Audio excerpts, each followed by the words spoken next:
In this masterclass, I want to show you how all of your straight time flow vocabulary can immediately become triplet vocabulary. If this is your first masterclass you're watching, these are typically concepts that apply across many courses or focus on integrating material from more than one course. So in this case, this is a creative idea that applies to any straight time course. And it's actually not just flow mode stuff. We're going to talk about flow mode, we're going to talk about groove stuff, and then we're going to talk about flow grooves. And basically, it's a really simple concept. Essentially, when you slow down and swing your material, your straight time material, it adheres to the triplet grid and therefore becomes not only compatible with your triplet vocabulary where you're playing chicka chicka chicka chicka, but it becomes triplet vocabulary. It is on the triplet grid. The way that swinging something works, if I have 1 and 2 and, if I have these straight eighth notes, the eighth note, 1 and, gets pushed back to the third triplet partial. 1, 2, 3, 1, 2, 3, 1, 2, 3. We count that 1 and an ah, 2 and ah, 3 and ah.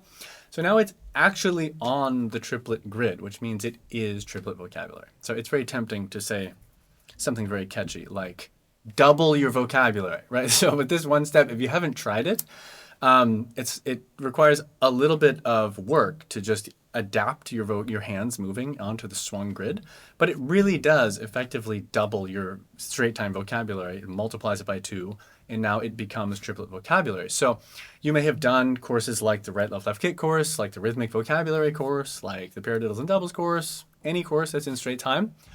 And you may have spent a lot of time developing that vocabulary, and it might work great in straight time. It requires, if this was how much time it took to get all the vocabulary down, this is how much time it will take to convert it to swing. So it's great.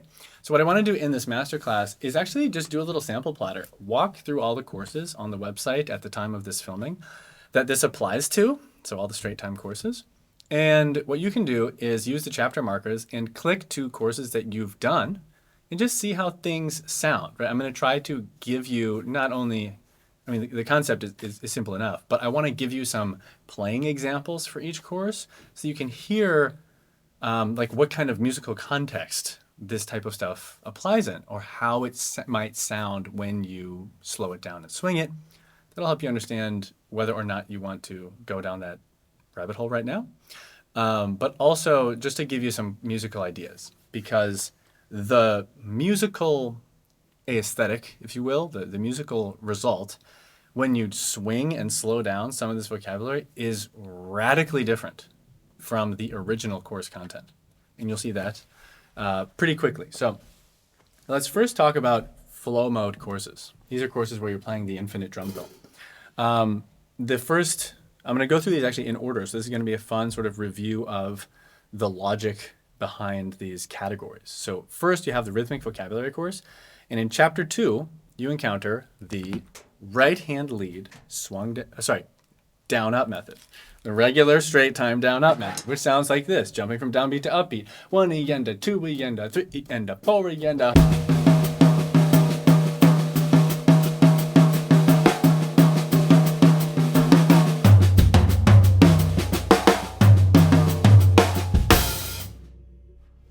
Okay, if I just swing it at that tempo, it works.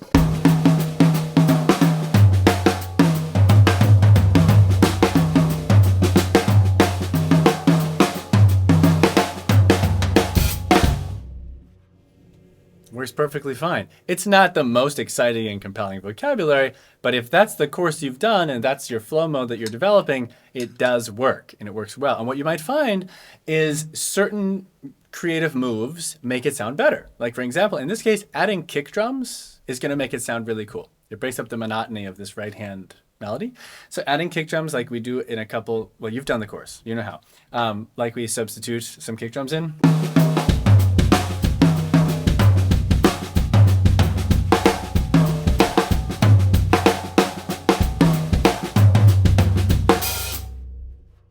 That sounds cool. And you can slow this down. It's not, a lot of this vocabulary is going to sound really cool, like medium to slow, and kind of a little less cool fast. So if I slow this down even more.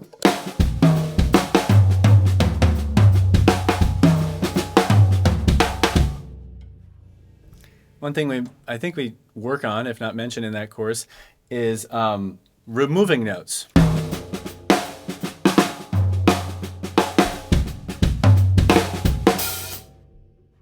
That's another trick that you can use to make this a little more exciting. Add kick drums, remove some of the constant accents, and then you're going to have a lot of great stuff. Of course, that's still locked within the confines of just that chapter of that course, but it's a good place to get started. The next course I want to talk about is the Improvising with Singles course.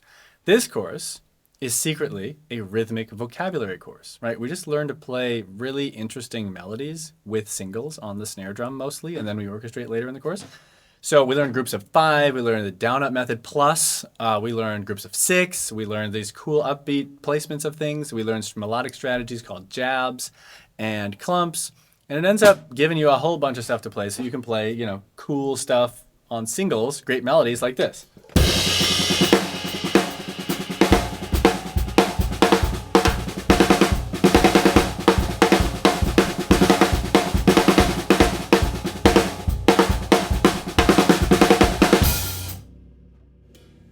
So if I swing it at that tempo, it's going to feel pretty fast.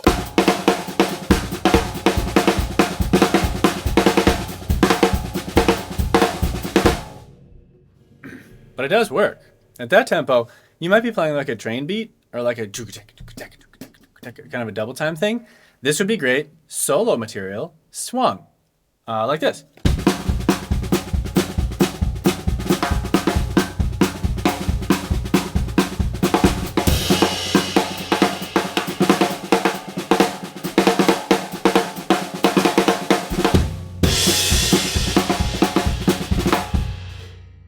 Right. I guess theoretically that could also fit into some kind of up-tempo jazz thing. There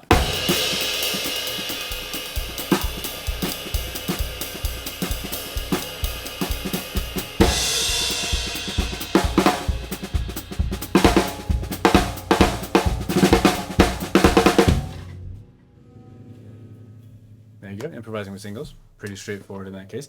And in that case, of course, also we do kick substitutions, we do orchestrations around the kit. It doesn't have to stay on the snare drum, but even just keeping it on the snare drum works great. Next, a very popular course on the website, the right, left, left kick course. This is a great one to swing. Check it out. So here's the regular right, left, left kick course.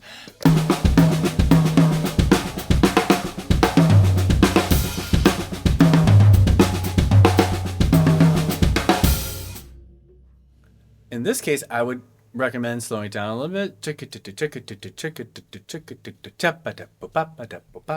Here we go.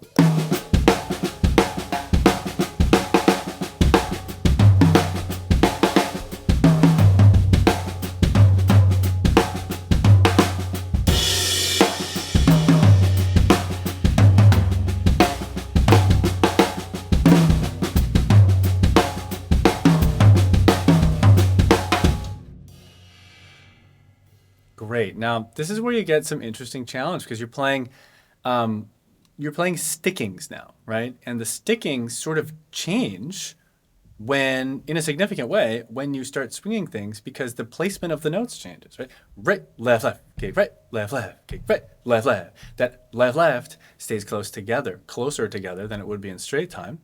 And then you've got this sort of further spacing out between the other notes. So the kick hand will also be close together. Kick hand, dot, dot, kick hand, dot, dot, kick hand, dot, dot.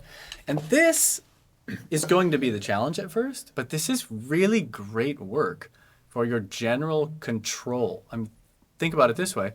If control means I can place the notes where I want with any of my hands when I want, then this type of exercise that takes the grid that you always use and shifts half of it is not just going to give you that vocab also.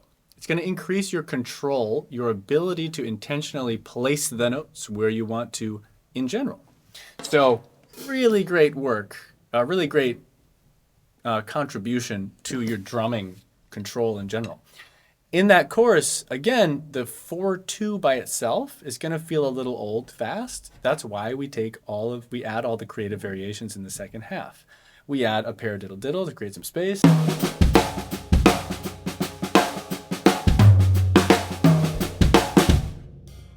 We add the right, left, kick, kick.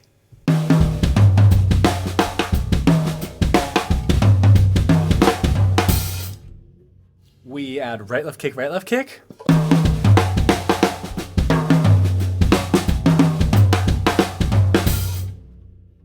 Which is a beautiful piece of vocabulary and swung time, and which transitions very nicely into our next course, the Mastering Right Left Kick course. This is one of the best patterns to swing. It just sounds awesome. And again, with this control thing, now you have your kick drum involved in a way that it's shifting through the grid. So it's just it's an incredible control exercise. If I loop right, left, kick in straight time, what I actually want to do is stick some jangles on here. Get some jangles so you can hear this a little better. There we go. Let's listen to the pattern by itself. It now really technically becomes a 6-note pattern because the placement is different on each half. 3 and a 4 and a.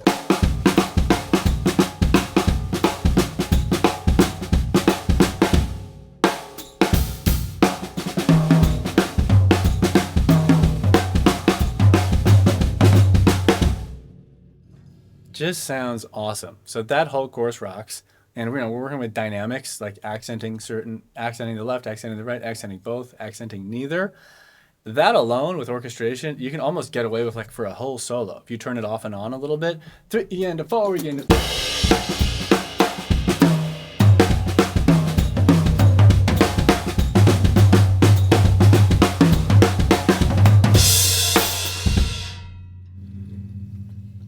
Really just a very satisfying fill and a really great feeling once it starts getting comfortable.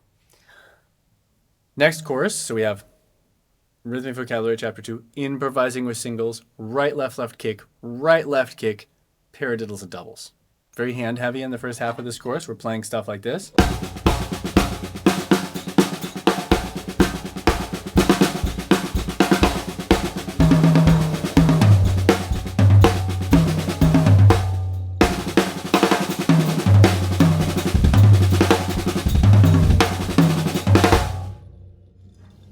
That speed, you can't swing. Sounds ridiculous. This is why this vocabulary is really going to take on sort of it's going to become a whole different subset because you'll play it at a speed that you typically wouldn't play this vocabulary, right? So we're talking about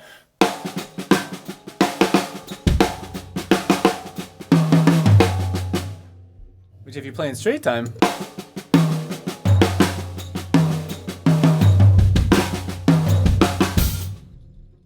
not that you can't play it at that tempo, but you probably won't. You'll use other stuff. You'll use your right, left kick material, your right, left kick material. So at this tempo now, suddenly the paradiddle and double stuff becomes more useful. So again, you start with just the hands, the 4-2, the stutter and extend idea.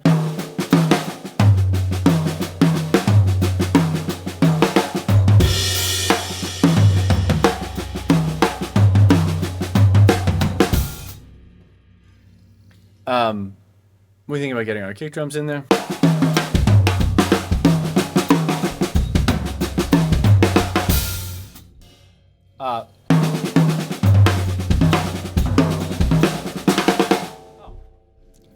Paradiddle 2 we introduce in that lesson, which in straight time sounds like this.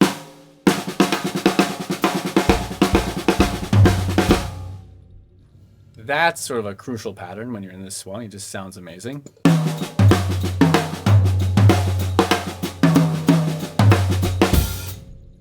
And you can push the tempo a little bit here.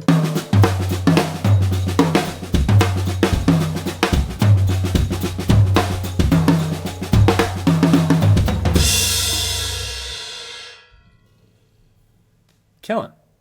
Now, if we think about these are all the straight time courses at the time of this filming.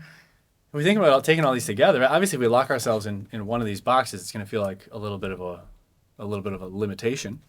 But if you've done a couple of these courses or all the courses, you got a ton to say.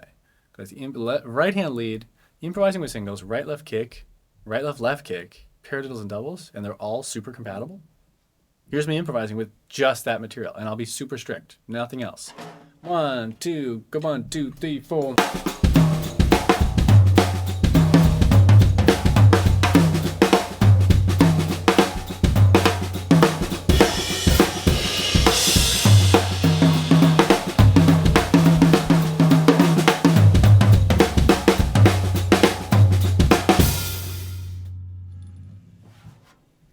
crushing. So your straight time vocabulary is now triplet vocabulary, which means you can switch into actual triplet vocabulary, right? If you've got your Buddy Rich patterns going on.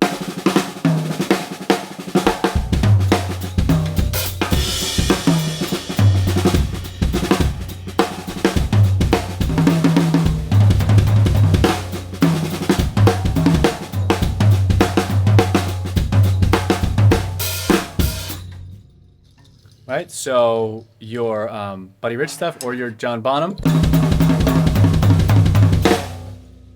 or just plugging in a triplet here and there.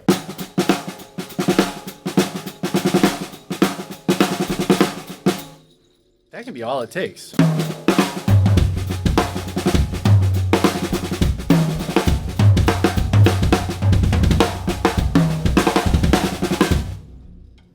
Here and there, and you're doing 90% straight time vocabulary swung with a couple sprinkles of triplets in there.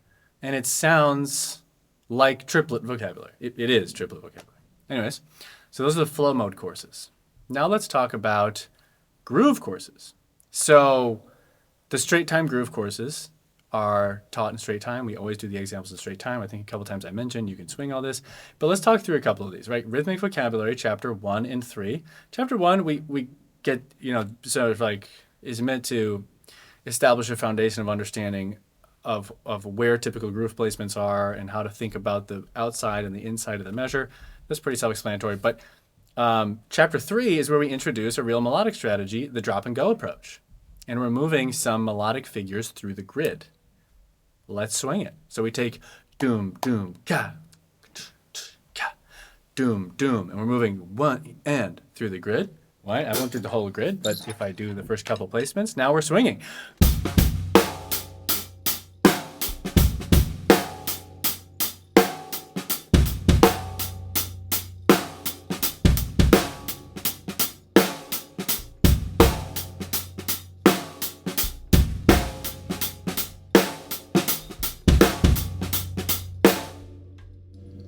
Killing. Do the whole grid. The kick agility course also uses this drop and go approach idea, but at a higher tempo, which is great. You can play swung grooves at a higher tempo.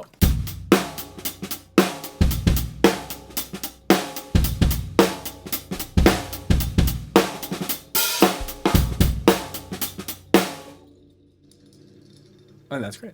And then we learn in that course we learn, what do we learn? Groups of 3, groups of 5, right? So your groups of 3.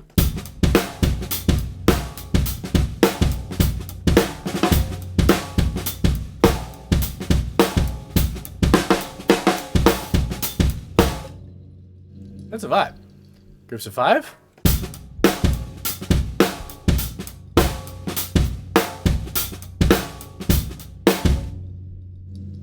You can sprinkle in a couple shake it up triplets. Okay,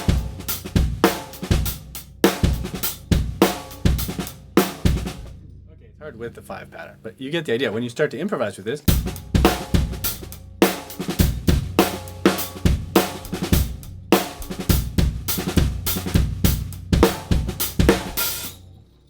super killing.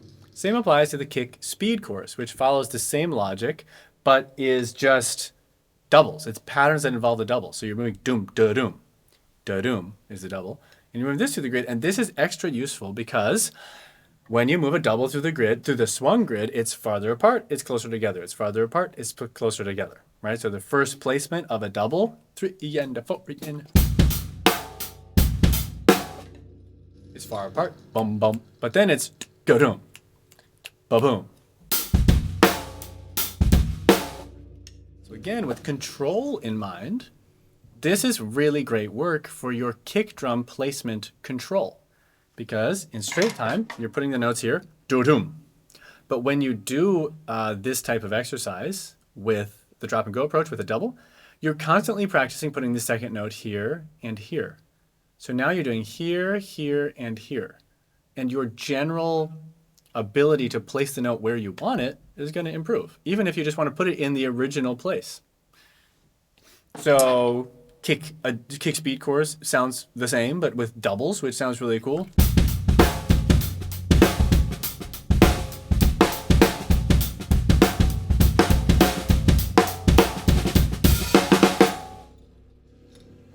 alternate backbeats course is the next course to think about. This is a really straightforward course. It just introduces a bunch of alternate backbeats, different places to put your backbeat that aren't 2 and 4. Great.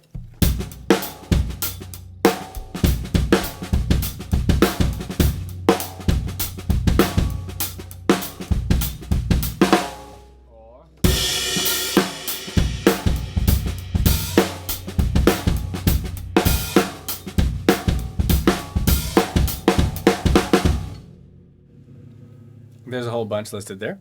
And that how interesting that becomes really depends on your kick drum. So that's why we put the kick drum freedom courses first, and then the backbeat displacements, or alternate placements, I like to say. Now these combined give you sort of just a bunch more groove options. Next we can think about the drum and bass course. Okay, so this is, when we think about drum and bass, we think about fast beats.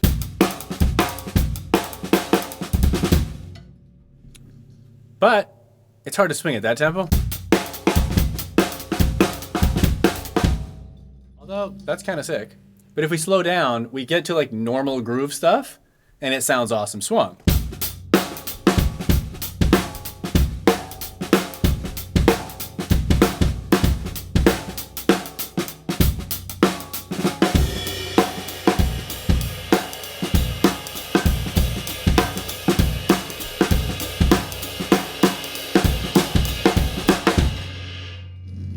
And that vocabulary just sounds great at that tempo. Drum and bass course. So those are the pure groove courses. Now, last but not least, let's talk about the flow grooves courses. These are courses where flow grooves, this is when you are improvising mostly with the hands, but you're maintaining elements of a groove. So you have a backbeat that is consistent. You're on groove orchestration a lot, hi-hat, snare, and kick. And it sort of just sounds like a groove, but you're making stuff up as you go. So the first course to talk about here is the 16 invisible rhythms as grooves. This teaches you to play linear sounding grooves like this. 3 and 4 and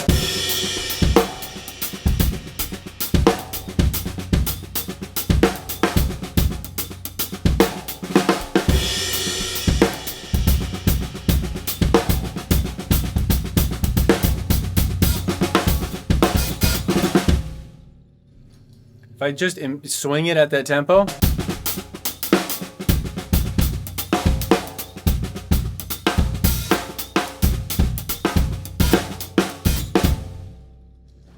kind of works. I'm tempted to slow it down a bit.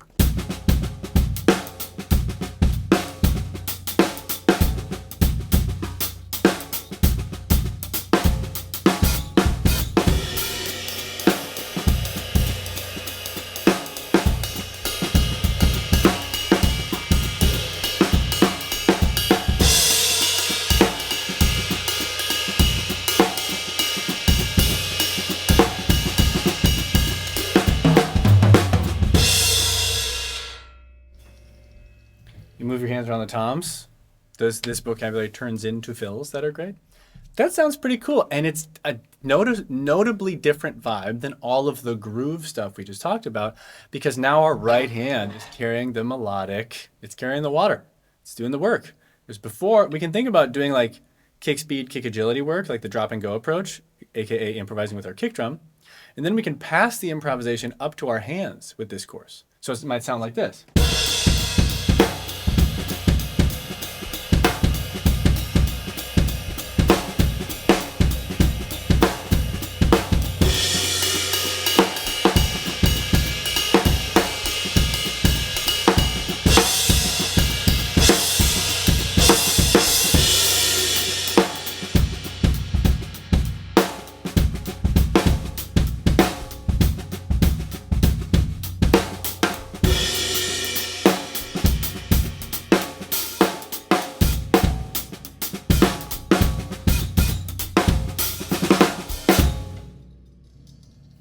Kind of cool. Now, I think that sounds particularly good on the ride bell at this tempo, but find what works for you. The next flow grooves course is the inverted doubles as flow grooves course. In straight time, it sounds like this. That's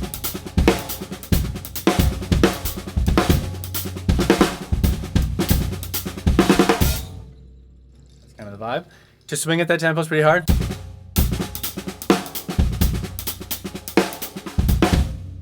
feel like there are definitely cool grooves to be found there, even if it's just the original inverted doubles groove, the inverted double groove.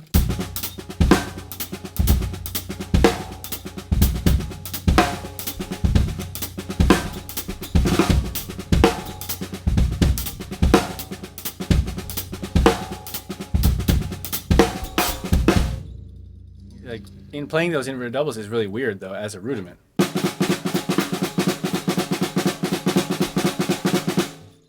The close notes are on both hands. Da da da da da da da da da. It feels weird to play that. I don't know if I've really ever done that. But if you slow this down, again, it starts to feel a little more normal.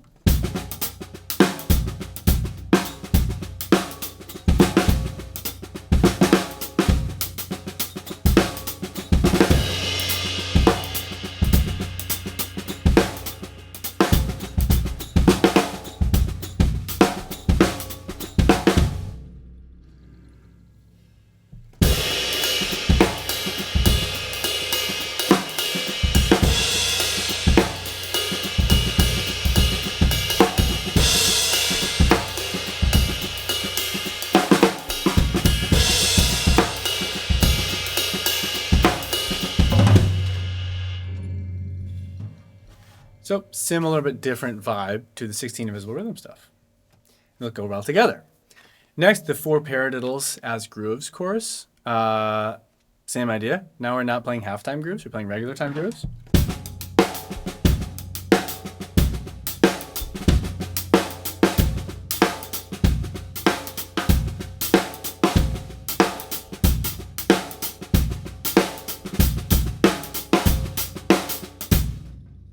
And in my opinion, paradiddle 1, the normal paradiddle, sounds the worst as a groove.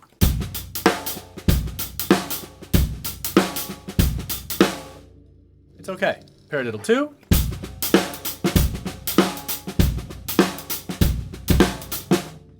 I like. Paradiddle 3.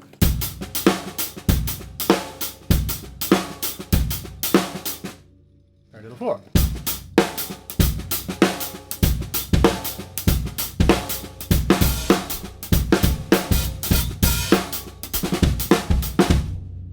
Same thing. You put this on the ride, keep time over here. Because what we lose when we do this type of flow groove is we lose the timekeeper, right? Which might be a cool change. But if we want the timekeeper, we could put the timekeeper here and play somewhere else. We could play on the rim, actually.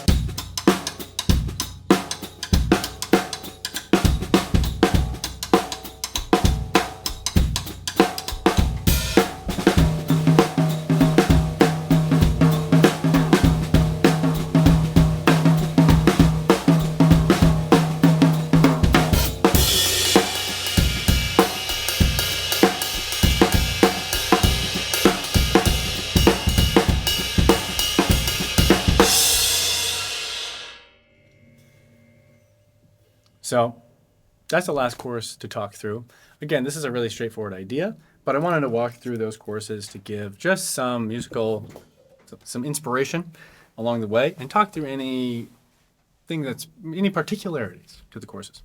So up to you how much time you want to devote to this right now. But like I said, if this is the work that it took to get the course material down, this is the work that it will take to essentially double that course material and get comfortable playing it in swung time. It's also swung 8th or swung 16ths. This applies to both of these. It's also worth mentioning that you'll just get good at playing in swung time. So if you spend the time doing one course and converting it to swung time, then when you go to the second course, it's going to happen twice as fast. And honestly, after that, you'll probably just be able to immediately change things into swung time. There's just like a front-loaded amount of work, and I don't know how much it really is. Actually, it depends on who you are and if you've played any swung time before. There's a front-loaded amount of work that you just have to do to get your hands like thinking in swung time and playing stickings in swung time. But once they figure it out, it's always the same stickings and placements, right? The singles and doubles are always falling in the same place. So then you're pretty much good for the rest of your life. So then whenever you learn anything in straight time, it's like, this could also be useful in a triplet context. So all this just to say, most drummers don't feel very confident in triplet time compared to straight time. This makes sense. Most of our music is in straight time that most of us are listening to. But when we take this relatively small step, we realize that we actually have as much triplet vocabulary as we have in straight time. Since we've slowed down the tempo for a lot of these things, we might not have, just with this step alone, a lot of great triplet vocabulary at high tempos, but that is what the triplet flow courses are for on this website. All right, gang, that's it.